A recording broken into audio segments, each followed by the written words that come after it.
সরকার তিনটা রাজনৈতিক দলের ৬ জন প্রতিনিধিকে নিল, এটা কোন বিবেচনায়? এখানে তো শুধু তিনটা রাজনৈতিক দল নির্বাচন করবে না, অন্যান্য রাজনৈতিক দল নির্বাচন করবে। অতএব সরকার নিজের থেকেই তিনটা রাজনৈতিক দলকে প্রায়োরিটি দিয়েছে। এটার বার্তা তো জনগণের মধ্যে, প্রশাসনের সব জায়গায় চলে গেছে।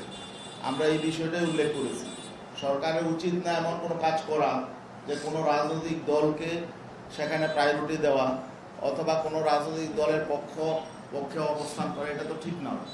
এই জন্য আমরা বলেছি যে সরকারের নিরপেক্ষতা ক্ষুণ্ণ হয়েছে এবং তারা আসলে বৈষম্য করেছে। জাতিসংঘের অধিবেশনের 3টি রাজনৈতিক দল শুধু নিয়েছে কেন, কোন বিবেচনায়, এই ব্যাখ্যাও কিন্তু তারা দেয় নাই। তো এই জন্যই আমরা মনে করছি যে তারা এখানে পক্ষপাতহীন করেছে, বৈষম্য করেছে এবং নির্বাচনে এটার অবশ্যই একটা প্রভাব আমরা মনে করি পড়বে।